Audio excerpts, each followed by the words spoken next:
আপনি কখনো জীবনে সূর্যোদয় দেখেছেন? কত প্রশান্তিদায়ক, কত শক্তিদায়ক হয়। মনের মধ্যে যেন একটা নতুন প্রেরণা দান করে, একটা নতুন উৎসাহ। কিন্তু যদি আপনি উঠতে দেরি করেন, তাহলে আপনি এই সূর্যোদয় দেখতেই পাবেন না। ঠিক এরকমই হয় আমাদের জীবনেও। সুযোগ সূর্যোদয়ের মতো। যদি আপনি আপনার জীবনে দরকারের চেয়ে বেশি অপেক্ষা করেন এই সুযোগের সদ্ব্যবহার করতে, তাহলে এই সুযোগ আপনার অপেক্ষা কখনোই করবে না, তা চলে যাবে। সেই জন্য এদের সামনে রাখুন। সঠিক সময় আসলে এই সুযোগের সদ্ব্যবহার করুন, নিজের কর্মকে সম্পূর্ণরূপে সার্থক করুন। এটাকে এক মুহূর্তের মতো দেখুন। যদি এরকম করেন, তাহলে জীবনও সূর্যোদয়ের মতোই হবে। এতে সন্তুষ্টি থাকবে, গৌরব থাকবে, আর থাকবে শান্তি। রাধা রাধা। আমরা জীবনে এমন অনেক মানুষকে চিনি যারা অত্যন্ত শক্তিশালী, নিজের পরীক্ষা দিতে কখনো পিছপা হন না, খুব কঠোর হন, আত্মপ্রত্যয়ী হন, কিন্তু তাও তারা সাফল্য পান না। কেন? কি কারণ হতে পারে এর? লৌহ মানবের মতো ব্যক্তিত্বের অধিকারী হওয়া সত্ত্বেও তারা সফলতা কেন লাভ করেন না? এবার এটার উত্তর তাদের ব্যক্তিত্বের মধ্যেই লুকিয়ে রয়েছে। লৌহ মানব, লোহা। আপনি কখনো লোহাকে দেখে থাকবেন, অত্যন্ত শক্তিশালী, অত্যন্ত কঠিন, কিন্তু শুধু তখনই যখন সেটা শান্ত থাকে, শীতল থাকে। তাকে উত্তপ্ত করুন, তা আর কঠিন থাকবে না। তার উপরে এক আঘাত করুন, চিনতে শিখুন সেই চিন্তাগুলো যা ক্রোধ বাড়িয়ে দেয়, আর সেগুলোকে শেষ করে দিন, নয়তো সেই রাগ আপনার পতন অবশ্যই ঘটাবে। রাধা রাধা। আমরা অনেকবার লোকের থেকে এই কথা শুনেছি, জীবনে যখনই ধন অর্জন করবে বাঁচিয়ে রাখবে। কি হয়, কঠিন পরিস্থিতিতে আপনার খারাপ সময় তা আপনার কাজে আসে। কিন্তু এই কথা কি 100% সত্যি? ভাবুন, এই সমস্ত ধন যে আপনি অর্জন করেছেন, তা কি আপনাকে সুস্বাস্থ্য দিতে পারবে? এই সমস্ত ধন কি আপনাকে সুখ এনে দিতে পারবে? পারবে না, তাই না? চলুন আমি আপনাকে একটা কথা বলি। পরমেশ্বর, ঈশ্বর, যদি এই ঈশ্বরের ওপর আপনি বিশ্বাস রাখেন, সর্বদাই ভালো কাজ করেন, সবার মধ্যে প্রেম ছড়িয়ে দেন, আর সবার জন্য শুধু ও শুধুমাত্র শুভকামনা করেন, তাহলে আপনার সাথে কখনো কোনো খারাপ হতে পারে না। তাই সময় বদলান, সময় বদলানোর উপকরণ নয়। আর ভালোবেসে বলুন, রাধা রাধা। অনেকবার আমাদের দৃষ্টিভঙ্গি এমন হয়ে থাকে যে আমাদের আসল সত্যের থেকে অনেকটা দূরে নিয়ে যায়। আমরা যেরকম দেখি সেরকম সবসময় হয় না। এবারে দেখুন না, আমরা মানুষেরা, আমাদের ভালো লাগে, আমরা কোথাও গেলাম, আমাদের স্বাগত জানানো হলো, আমাদের প্রশংসা করা হলো, কেউ আমাদের দিকে হাসি মুখে তাকালো, আমাদের ভালোবাসলো, আমাদের ভালো লাগে। কিন্তু যদি কেউ ক্রুদ্ধ হয়, কটাক্ষ করে, ব্যঙ্গ করে, তাহলে আমরা তক্ষুনি তাকে নিজের শত্রু ভেবে ফেলি, তার উপরে ক্রুদ্ধ হয়ে যাই। একটা কথা মনে রাখবেন, এই হাসি সবার জন্যই হয়। আপনি তাদেরকেও হাসি উপহার দিতে পারেন যাদের আপনি চেনেন, তাদেরও দিতে পারেন যাদের আপনি চেনেন না। ছোটদের দিতে পারেন, বড়দের দিতে পারেন, সবার জন্যই হলো এই হাসি। কিন্তু ক্রোধ, ক্রোধ তাদের উপরেই আসে যাদের আমরা জীবনে কখনো হারাতে চাই না, যাদেরকে আমরা অসম্ভব ভালোবাসি, যাদের জন্য আমরা আশা করি যে তাদের জীবনের পরবর্তী সময় সব সময় সুখময় হোক, উজ্জ্বল হোক। সেই জন্য আপনার জীবনের সমস্ত সেই ব্যক্তি যারা আপনার উপরে ক্রুদ্ধ হন, কটাক্ষ করেন, জরুরি নয় তিনি আপনার শত্রুই হবেন। হতে পারে সে হলো আপনার শুভাকাঙ্ক্ষী, যিনি আপনার শুধুমাত্র ভালোই চান, যিনি আপনার জন্য একটা সুন্দর ভবিষ্যৎ চান। সেই জন্য সব সময় মন দিয়ে অন্যের কথা বোঝার প্রয়াস করুন। আপনি জানতে পারবেন তাদের কর্মের ধর্ম কি হতে পারে, আপনি জানতে পারবেন তাদের ক্রোধের মর্ম কি হতে পারে। রাধা রাধা। জীবনের এই পথে এগোতে এগোতে আমরা কোথাও থেমে যাই, আমরা জানি না কেন। আমরা চেষ্টা করি যেন আমরা সামনে এগোতে পারি, কিন্তু এরকম হয় না। কি কারণ হতে পারে? আসুন আমি আপনাকে বোঝাই। মনে করুন আপনি কোনো রাস্তায় হাঁটছেন, আপনার পা মুচকে গেল, আপনি পায়ে আঘাত পেলেন। এখন এই আঘাত যদি আপনাকে পথ চলতে বাধা দেয়, তখন আপনি থেমে যান। যদি আপনার ভাবনা চিন্তা ক্ষুদ্র হয়, তাহলে আপনি জীবনে কখনোই এগোতে পারবেন না। ভেঙে যাওয়া কলম দিয়ে আপনি কখনো চিঠি লিখতে পারবেন না। ঠিক সেইভাবেই যদি আপনার মনে অন্যের জন্য হিংসা থাকে, তাহলে আপনি আপনার নিজের ভাগ্য লিখতেই পারবেন না। কাজের প্রতি আলস্য আপনাকে কখনো ধনী হতে দেবেই না, আর ধনের প্রতি লোভ তা আপনাকে কখনো মহান হতে দেবে না। ছোট একটা কথা, কিন্তু এ হলো অত্যন্ত গুরুত্বপূর্ণ। ভাবনা চিন্তা অবশ্যই করুন, আর বোঝার চেষ্টা করুন সেটা যা আপনি বুঝতে চান। হতে পারে আপনি এমন কোনো পথ খুঁজে পেলেন যার ফলে আপনি কোনো খারাপ পথে যেতে যেতে থেমে গেলেন, বা আপনি এমন কোনো অর্থ খুঁজে পেলেন যা আপনাকে মহান হবার পথে অগ্রসর করে দিল। রাধা রাধা। অহংকার এ হলো ছোট একটা শব্দ, কিন্তু এর প্রভাব অত্যন্ত বৃহৎ হয়ে থাকে। আর সব থেকে বড় সমস্যা হলো মানুষ আজ অব্দি বুঝতেই পারেনি যে এই অহংকারের বাস্তব রূপ কিরকম। কেউ একে গর্বের নাম দেন, কেউ একে আত্মসম্মানের নাম দিয়ে থাকেন, এবং কোথাও একটা এমন সময় চলে আসে যখন সময় এই অহংকারকে ভেঙে খান খান করে দেয়। আর তখন না গর্ব আপনাকে বাঁচাতে পারে, না আপনার আত্মসম্মান। এখন যদি আপনাকে উদাহরণ দিই, তাহলে যেখানে আপনি বসে আছেন সেই ঘরেই ওপরে তাকান, সেই ছাদের দিকে। যদি এই ছাদ অহংকার করতে থাকে যে দেখো আমি তো সব থেকে উঁচু জায়গায় আছি, আমার চেয়ে ওপরে আর কেউ নেই, আমি এই ঘরে থাকা সমস্ত ব্যক্তিকে ছায়া প্রদান করি, যদি এই অহংকার এসে যায় তাহলে কি? একবার ভেবে দেখুন, যদি পরের দিন তার উপর আরো একটা তলা বানিয়ে দেওয়া হয় তাহলে কি? এই ছাদ যার নিজের উঁচু হবার অহংকার ছিল, যে সব থেকে ওপরে ছিল, সে এবার পায়ের তলায় চলে এসছে।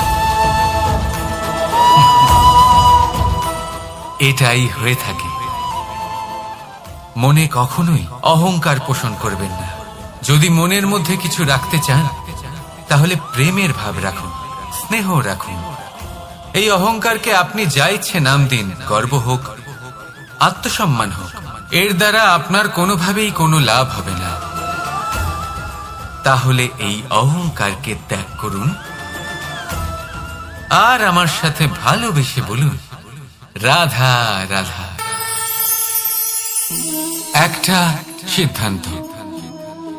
এই জীবনে একটা সিদ্ধান্তের গুরুত্ব কি হতে পারে তা কখনো ভেবে দেখেছেন? একটা সিদ্ধান্ত সেই ভিত্তি হতে পারে যা আপনার পুরো জীবনকে বদলে দিতে পারে। এই সমস্ত সংসারকে বদলে দিতে পারে, ভবিষ্যৎ বদলে দিতে পারে। এই সিদ্ধান্ত যে কোন রাস্তা চয়ন করতে হবে, সেই সিদ্ধান্ত যে কখন সামনে এগোতে হবে আর কখন থেমে যেতে হবে, সেই সিদ্ধান্ত যে কখন যুদ্ধ করতে হবে আর কখন নিজেকে পিছু পা হতে হবে, এই সিদ্ধান্ত হলো খুব গুরুত্বপূর্ণ। আর আপনি তো এই সংসারে একা নন, তাই আপনার একটা সিদ্ধান্ত শুধু আপনার জন্যই নয়, সমস্ত সংসারের জন্য গুরুত্বপূর্ণ হতে পারে। এবার এই সিদ্ধান্ত আপনারই হবে। ভাবনা চিন্তা করে নেবেন, সাফল্য পাবেন। রাধা রাধা। ভবিষ্যৎ। সংসারে এমন কোন ব্যক্তি আছেন যিনি নিজের ভবিষ্যতের বিষয়ে ভাবেন না? যে কেউ ভাবেন আমার ভবিষ্যৎ কিছু এরকম হবে, আমি ভবিষ্যতে এরকম কিছু একটা করব, এই সুবিধা থাকবে, এই আনন্দ পাবো, ইত্যাদি ইত্যাদি। কিন্তু সত্যি বলি, ভবিষ্যতের থেকে বড় ভণ্ড আর কেউ নেই। ভবিষ্যৎ আপনাকে ছেড়ে চলে যাবে, আপনি জানতেও পারবেন না। ভবিষ্যৎ আপনার থেকে আপনার বর্তমান কেড়ে নেবে। অনেক সময় আমরা ভবিষ্যতের বিষয় ভাবতে থাকি, দুশ্চিন্তা করতে থাকি। ভবিষ্যৎ দিয়ে নিজেকে এতটাই ঘিরে ফেলি যে বর্তমান কি তা ভুলেই যাই, তার বোধই আমাদের থাকে না। ভাবুন, ভবিষ্যৎ কি? ভবিষ্যৎ হলো সেটাই যা এখনো পর্যন্ত ঘটেনি। বর্তমান হলো সেটা যা এখন ঘটছে। তাহলে যা এখনো ঘটেইনি তার বিষয়ে দুশ্চিন্তা করে নিজেকে ব্যতিব্যস্ত কেন করছেন? এই বর্তমান, এটাই হলো গুরুত্বপূর্ণ। এর উপরে সমস্ত ভাবনা কেন্দ্রীভূত করুন। মনে লক্ষ্য অবশ্যই রাখুন, কিন্তু পুরো মনোযোগ শুধু বর্তমানে থাকবে। এই বর্তমানকে যদি সামলে নিতে পারেন, তাহলে আপনার ভবিষ্যৎ এমনি উজ্জ্বল হয়ে উঠবে। তাহলে আসুন আমার সাথে ভালোবেসে বলুন, রাধা রাধা।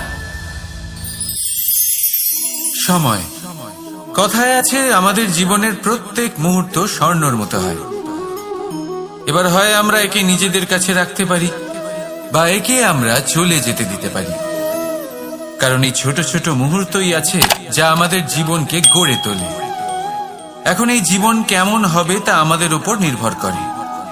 যদি আপনি একটা মুহূর্তের যত্ন না নেন, যদি আপনি এক মুহূর্ত ভালো না বাসেন, যদি আপনি এক মুহূর্ত স্নেহের আনন্দ না উপভোগ করতে পারেন, তাহলে দেখতে দেখতেই আপনার সমস্ত সময় নষ্ট হয়ে যাবে, আপনি জানতেও পারবেন না। অর্থাৎ এই সময় স্বর্ণ হতে পারে না। তবে আমরা একে স্বর্ণ বানিয়ে নিতে পারি আমাদের চেষ্টার মাধ্যমে। এই সময় শুধু একটি লাঙল যা মাটির সাথে লড়াই করতে পারে, আর কিছু নয়। একটা অত্যন্ত গুরুত্বপূর্ণ কথা মনে রাখবেন, আপনার কাছে শুধু সময় আছে। এবার আপনি এটা দিয়ে স্বর্ণ বানাবেন, না ঘুমিয়ে স্বপ্ন দেখে একে নষ্ট করবেন, সিদ্ধান্ত আপনারই। রাধা রাধা। ভগবান। প্রত্যেক কঠিন পরিস্থিতিতে এই নামই আছে যা আমাদের উপায় দিয়ে থাকে। ব্যক্তি যান, ভগবানের পুজো করেন, আরাধনা করেন, ব্রত পালন করেন, মন্দিরে যান, পুজো পাঠ করেন, ভগবানকে জাগিয়ে তোলেন। আর তারপর শুরু হয় সমস্ত প্রশ্ন। হে ভগবান, আমার সাথে এরকম কেন হচ্ছে? কেন আমারই জীবনে এত দুঃখ আছে? আমি কিভাবে এর সম্মুখীন হব? আমাকে কেন এত কষ্ট ভোগ করতে হচ্ছে? হে ভগবান, আমি কি করব? আমাকে সাহায্য করুন, কোনো রাস্তা দেখান।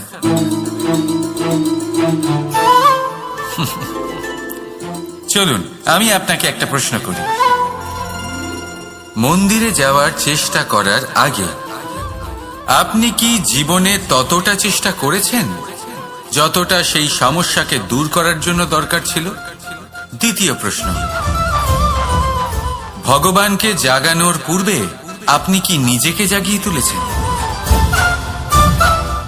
আপনি কি আলস্য ত্যাগ করেছেন? তৃতীয় প্রশ্ন, ভগবানকে জিজ্ঞাসা করার আগে আপনি কি নিজেকে জিজ্ঞাসা করেছেন যে আমি কেন এত অসফল হচ্ছি? যদি না করে থাকেন তাহলে সবার আগে এটা করুন। আপনি সমস্ত প্রশ্নের উত্তর পাবেন, সমস্ত বিপদের পরিত্রাণ পাবেন।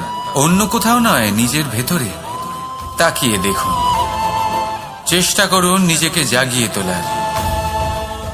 আপনি সফল অবশ্যই হবেন, কারণ এই পরমাত্মা, ওই পরমেশ্বর, ওই পরব্রহ্ম আপনার মধ্যেই তো আছে।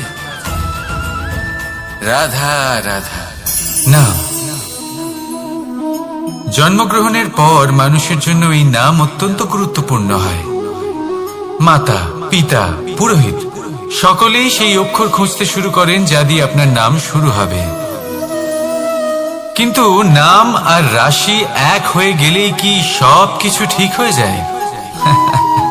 কখনোই নয়, কারণ আপনার কর্মই হলো সব থেকে গুরুত্বপূর্ণ, আর কিছুই নয়।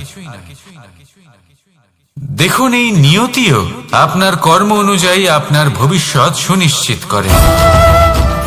যদি আপনাকে উদাহরণ দিই তাহলে ভাবুন, একদিকে ছিলেন রাম আর অন্যদিকে রাবণ।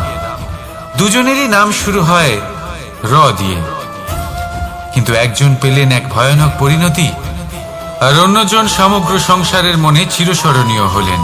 তাহলে মনে রাখবেন, নাম নয়, কর্মই হলো শ্রেষ্ঠ। আর যদি তা শ্রেষ্ঠ হয় তাহলে আপনার নাম এমন স্থানে পৌঁছবে যা সংসারের কেউ মুছে ফেলতে পারবে না। তাহলে আসুন আমার সাথে ভালোবেসে বলুন, রাধা রাধা। অনেক সময় যখন আমরা কর্ম করি, সাফল্য লাভ করি, কঠিন পরীক্ষায় উত্তীর্ণ হই, বড় কাজ করি, আমাদের মনে হয় এই সংসার আমাদের একটু প্রশংসা করুক, ভালো লাগে।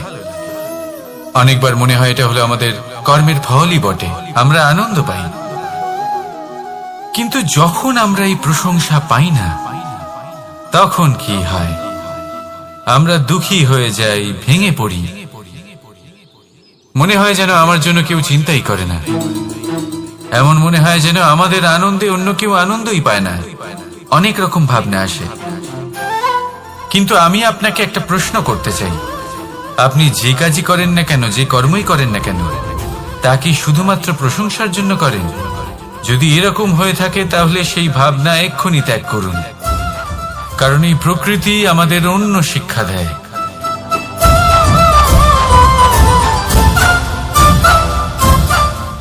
এই ফুলকে দেখুন,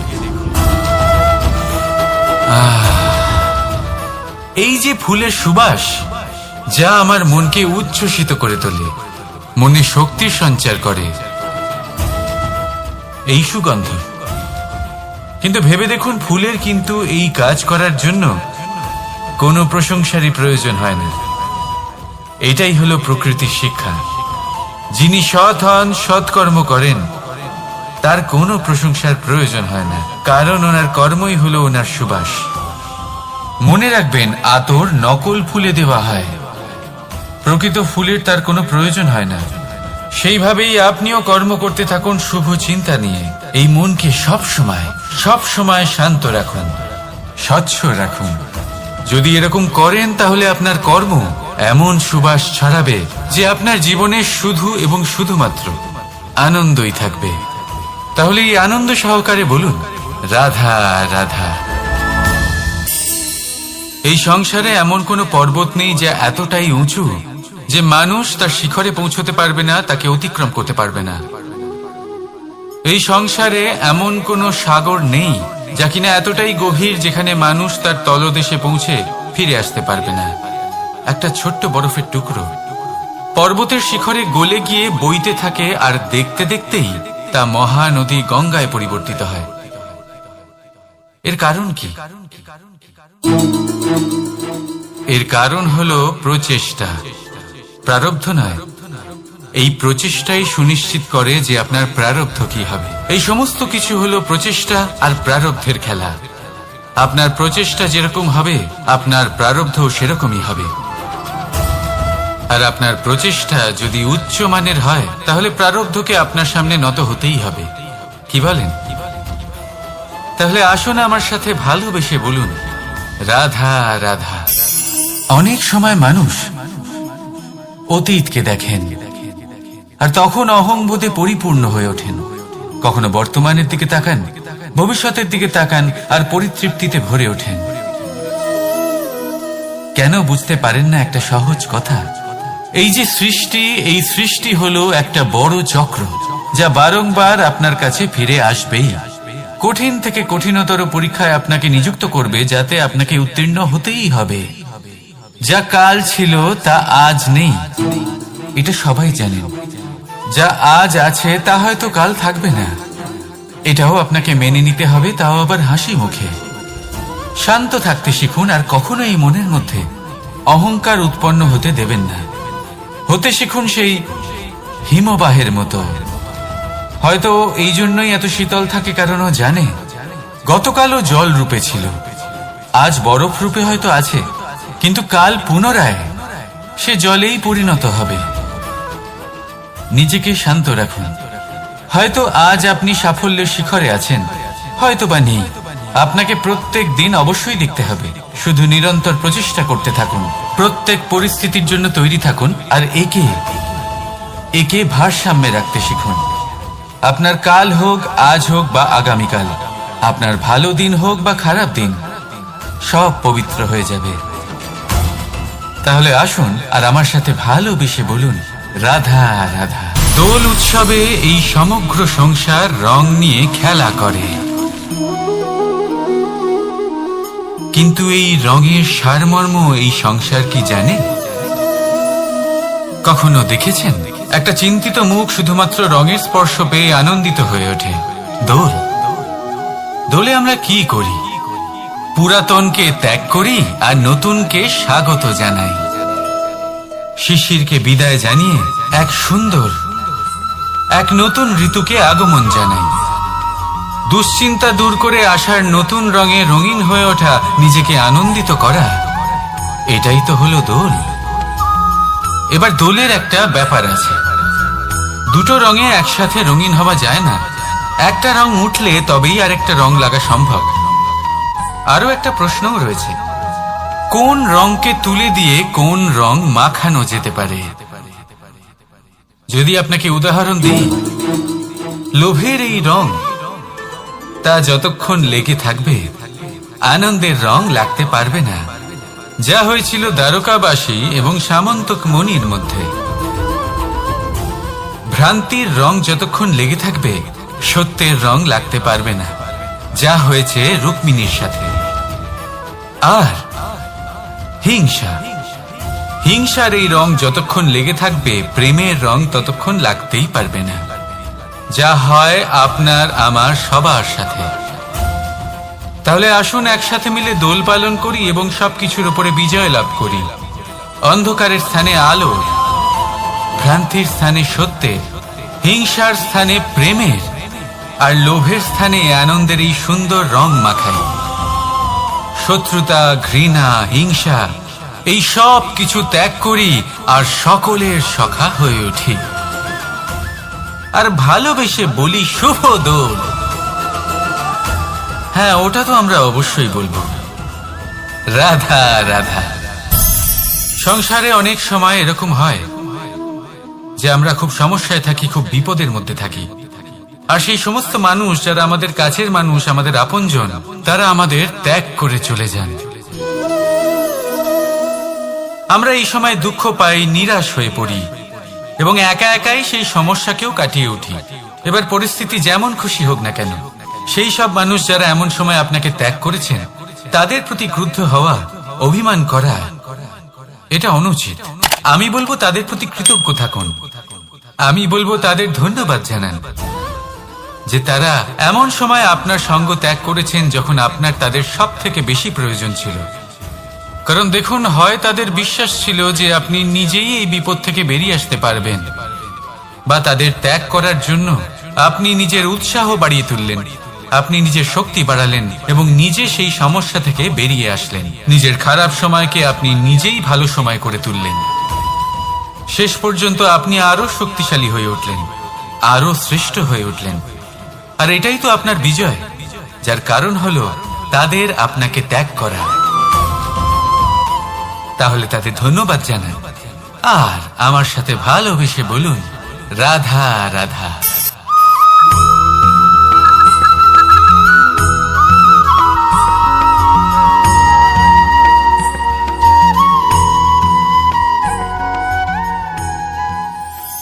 আমাদের মনে যখন কোনো প্রশ্ন ওঠে, কোনো দ্বন্দ্ব জাগে, তখন আমরা যাই আমাদের গুরুর কাছে, আমাদের আরাধ্যের কাছে গিয়ে জিজ্ঞেস করি। এইভাবেই একদিন আমি পৌঁছলাম আমার আরাধ্যের কাছে, আমার মহাদেবের কাছে, আর ওনাকে প্রশ্ন করলাম যে মহাদেব, জীবনে আনন্দ পাওয়ার, উৎসব পালনের, প্রেম ভাগ করে নেবার, জীবনকে উপভোগ করে নেওয়ার সর্বশ্রেষ্ঠ সময় কোনটা? মহাদেব হাসলেন আর উনি বললেন, জীবনে উৎসব পালনের সব থেকে শ্রেষ্ঠ দিন হল মৃত্যুর ঠিক আগের দিনটা। প্রেম ভাগ করে নেওয়ার সব থেকে শ্রেষ্ঠ মুহূর্ত হল মৃত্যুর ঠিক আগের মুহূর্ত। জীবনকে উপভোগ করে নেওয়ার সর্বশ্রেষ্ঠ প্রহর হল মৃত্যুর এক প্রহর পূর্বে। তখন আমি চমকে গেলাম। আমি বললাম, কিন্তু মহাদেব, মৃত্যু তো অনিশ্চিত, আমরা জানিও না কবে আমাদের মৃত্যু হবে। মহাদেব আবার হাসলেন। উনি বললেন যে যদি আমরা এভাবে জীবন কাটাই যে আমরা জীবনের প্রত্যেক দিন, প্রত্যেক মুহূর্ত, প্রত্যেক প্রহর শেষ বলে মনে করি, তাহলে আমাদের সমস্ত জীবন আনন্দের সাথেই অতিবাহিত হবে। কি বলেন?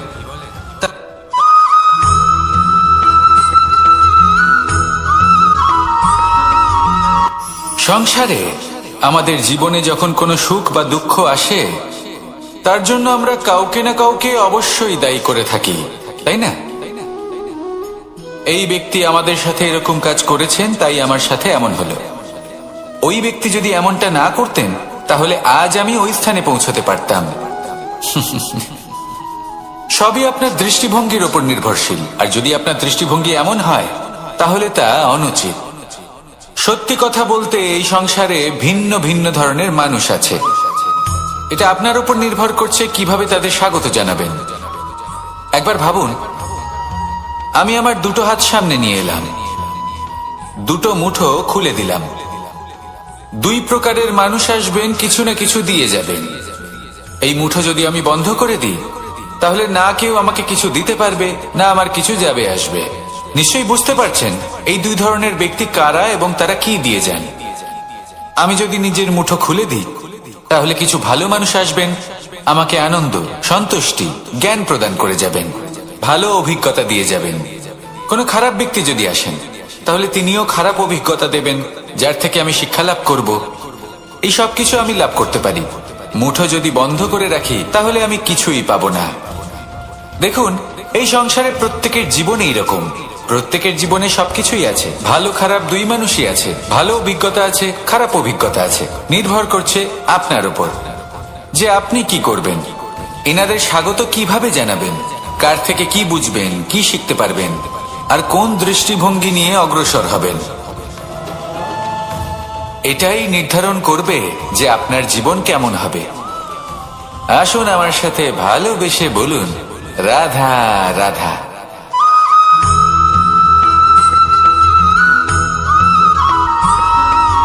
জীবনে অগ্রসর হওয়ার জন্য আমাদের কাকে প্রয়োজন হয়? মাতা পিতা, বন্ধু, প্রেম, সাহায্য, অর্থ, পরিশ্রম, আশা। ভিন্ন ভিন্ন মানুষ ভিন্ন ভিন্ন বিকল্প চয়ন করে। যদি আমি আপনাকে বলি, তাহলে জয় আর পরাজয়ের মন্ত্র দুটো শব্দের উপর নির্ভর করে, মেনে নেওয়া আর দৃঢ় হওয়া। যদি মেনে নেন, তাহলে হেরে যাবেন। যদি দৃঢ় হন, তাহলে নিশ্চিত রূপে জয়ী হবেন। যদি কখনো আপনি ক্লান্ত হয়ে ওঠেন, আপনি দুঃখী হন, পুরোপুরি ভেঙে পড়েছেন, তখন মেনে নেবেন না যে আপনি ভেঙে পড়েছেন, নয়তো হেরে যাবেন। তখন উল্টে স্থির করবেন যে যাই হয়ে যাক না কেন, আমি জয়ী হবই। আর আপনি দেখবেন যে জয় নিশ্চিত রূপে আপনার কাছেই আসবে। তাহলে এই কথা মনে রাখবেন আর আমার সাথে ভালোবেসে বলবেন, রাধা রাধা।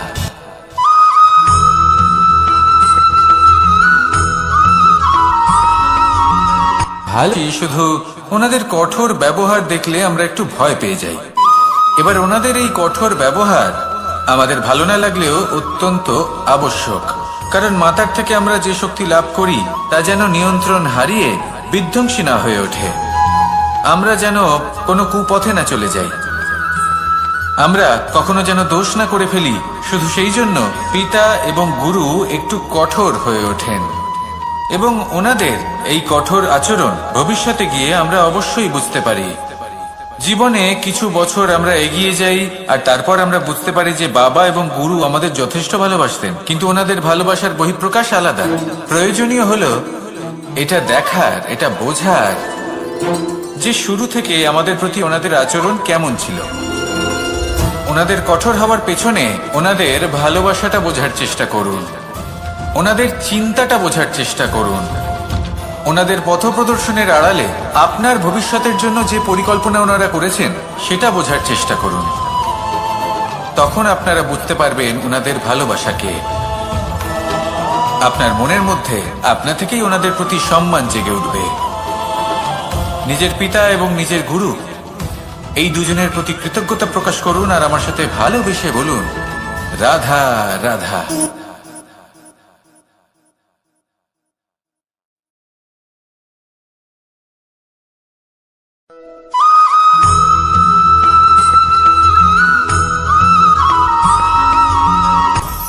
আপনি কখনো পর্বতের শিখরে উঠেছেন? আপনি দেখতে পাবেন পর্বতের পদতলে প্রচুর সুন্দর ফুল রয়েছে, সবুজ বনানী রয়েছে। যত আপনি উপরে উঠতে থাকবেন তত ফুল কমতে থাকবে, সবুজ বনানী কমতে থাকবে। আরো কিছুটা উপরে উঠলে কাঁটা জাতীয় গাছ দেখতে পাবেন, শুকনো গাছ দেখতে পাবেন। আরো যদি উপরে ওঠেন তাহলে পাষাণ দেখতে পাবেন। আরো উপরে উঠলে হিমখণ্ড দেখতে পাবেন। এই যে পর্বত, তা মনুষ্য জীবনের সব থেকে উত্তম উদাহরণ। মানুষ যখন সাফল্যের শিখরে পৌঁছতে চান, মহানুভবতার শিখরে পৌঁছতে চান, পথে যত আস্তে আস্তে উপরে উঠতে থাকেন ততই ভৌতিক বস্তু তার থেকে বিচ্ছিন্ন হতে থাকে। যদি তিনি সেই ভৌতিক বস্তুগুলি ত্যাগ না করতে পারেন তাহলে কখনোই সেই স্থানে পৌঁছতে পারবেন না। আর মানুষ যদি উচিত ত্যাগ করতে পারেন, পথে অগ্রসর হতে থাকেন, এগোতে থাকেন, তাহলে একদিন না একদিন তিনি মহানুভবতার, জ্ঞানের, সাফল্যের হিমের স্বাদ অবশ্যই লাভ করবেন। মনে রাখবেন, মানব জীবনে ত্যাগ হলো অত্যন্ত গুরুত্বপূর্ণ অংশ। আসুন আমার সাথে ভালোবেসে বলুন, রাধা রাধা।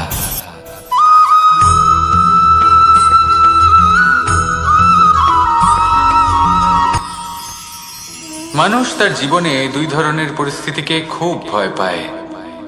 এক, কোনো কারণবশত কারোর সামনে নত হওয়া। দুই, কোনো কারণে নিজের চরিত্র থেকে, নিজের মূল্যবোধ থেকে বিচ্যুত হওয়া। এবার কেন হয় এরকম যে কথায় কথায় কারোর সামনে নত হতে হয়? কেন বারংবার নিজের চরিত্র থেকে চ্যুত হতে হয়? এরকম কেন হয়? এটা তখনই হয় যখন আমাদের শিক্ষা এবং মূল্যবোধের অভাব থাকে। যদি মানুষের মধ্যে প্রকৃত শিক্ষা থাকে তাহলে এই সংসারে কোনো সময় এবং কারোর সামনেই নত হওয়ার কোনো প্রয়োজন নেই।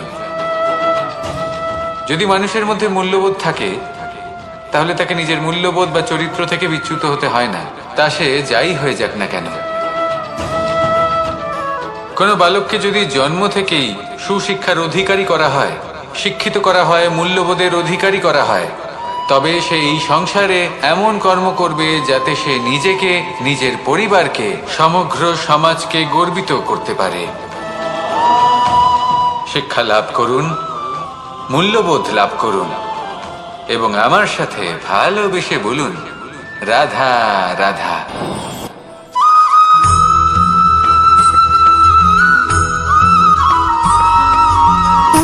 সুখ, দুঃখ এবং শক্তি, এই তিন হলো এই সংসারের ত্রিদেবের মতো।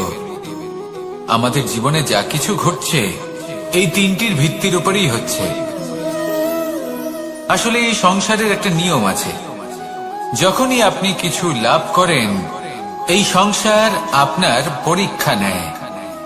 এটা জানার জন্য আপনার পরীক্ষা নেয় যে আপনি যা কিছুই লাভ করেছেন আপনি কি আদৌ সেটার যোগ্য কিনা। ঠিক সেইভাবেই এই সুখ, দুঃখ এবং শক্তি আপনার পরীক্ষা নিয়ে থাকে। যখন সুখ আসে তখন সে আপনার পরীক্ষা নেয় যে আপনার মধ্যে অহংবোধ জাগ্রত হয়নি তো। যদি অহংবোধ চলে আসে তাহলে সুখ সেখানেই সঙ্গ ত্যাগ করে। দুঃখ আপনার ধৈর্যের পরীক্ষা নিতে থাকে, আর যদি আপনার মধ্যে ধৈর্য না থাকে তাহলে এটা আপনাকে আরো বেশি দুঃখের গভীর অন্ধকারে ঠেলে দেবে। সেখানে শক্তি পরীক্ষা নেয় আপনার বিনম্রতার। যদি আপনি বিনম্র না হন তাহলে হয় এই শক্তি আপনার সঙ্গ ত্যাগ করবে, নয় এই শক্তি বিনম্রতার অভাবে আপনার পতনের কারণ হতে পারে। এই সংসারে যে কোনো ব্যক্তি যিনি এই পরীক্ষায় উত্তীর্ণ হয়ে থাকেন, এই জীবনে তিনি সাফল্য লাভ করেন। আসুন আমার সাথে ভালোবেসে বলুন, রাধা রাধা।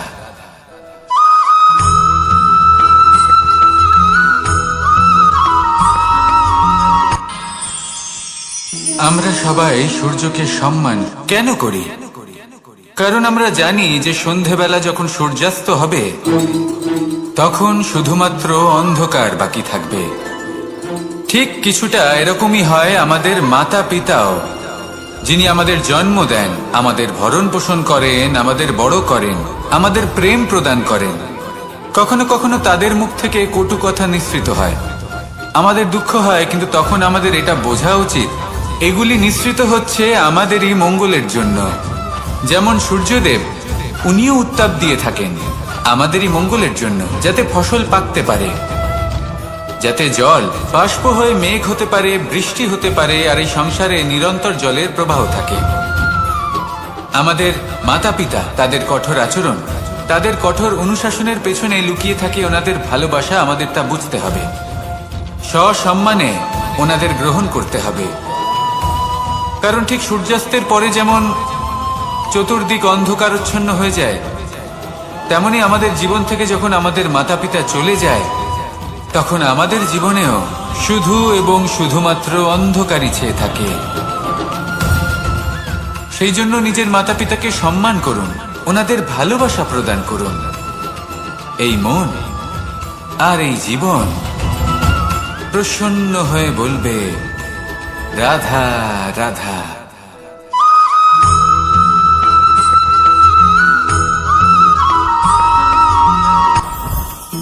জীবনে কিছু শেখা অত্যন্ত গুরুত্বপূর্ণ। এবার কি কি শিখতে হবে সেই সব শেখানোর জন্য অনেক শিক্ষক রয়েছেন, কিন্তু কি শিখবেন না আর কি করবেন না এটা আমাদের নিজের অভিজ্ঞতা দিয়ে শিখতে হয়। কিন্তু তার মানে এটা নয় যে যদি আপনাকে শিখতে হয় যে আগুনের তাপ কতটা, আপনাকে আগুনের মধ্যে হাত দিতে হবে। না, অন্য কারোর অভিজ্ঞতা দ্বারাও শিখতে পারেন। প্রশ্ন শুধুমাত্র একটাই যে আপনি কি শিখতে চান নাকি চান না। যদি আপনি এটাই ভাবেন যে আমি শুধুই নিজের অভিজ্ঞতা দ্বারাই শিখতে চাই, তাহলে জীবনকাল ছোট মনে হবে, অনেক কিছুই শিখতে পারবেন না। তাই নিজের সাথে সাথে বড়দের অভিজ্ঞতার দ্বারাও শেখা শুরু করে দিন। এই সংসারের অভিজ্ঞতা দ্বারা শিখতে শুরু করে দিন। আর এটা নিশ্চিত রূপে শেখা আবশ্যক যে কখন কি করবেন না, কোথায় থামতে হবে আর কোথায় থামবেন না। তাহলে আসুন আর আমার সাথে ভালোবেসে বলুন, রাধা রাধা।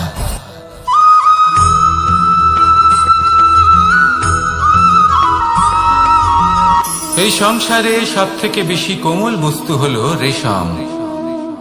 এই রেশম এতটাই কোমল হয় যে এর পুরো একটা থান শুধুমাত্র একটা হাতে ধরা সম্ভব।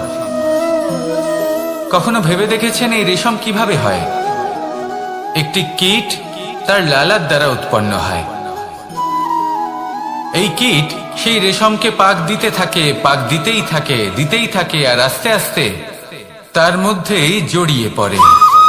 শেষে ওর এই সুন্দর অমূল্য সৃষ্টি রেশমের এই সুতো তার নির্মাণ কার্য পূর্ণ হয়, কিন্তু তাতেই ও নিজে বন্দী হয়ে যায়। নিজেরই মায়াজালের এই বন্দী গৃহে নিজেই ফেঁসে যায়। এবার এই সুতোকে ব্যবহারযোগ্য করে তোলার জন্য এই কিটগুলিকে এই কবচের সাথেই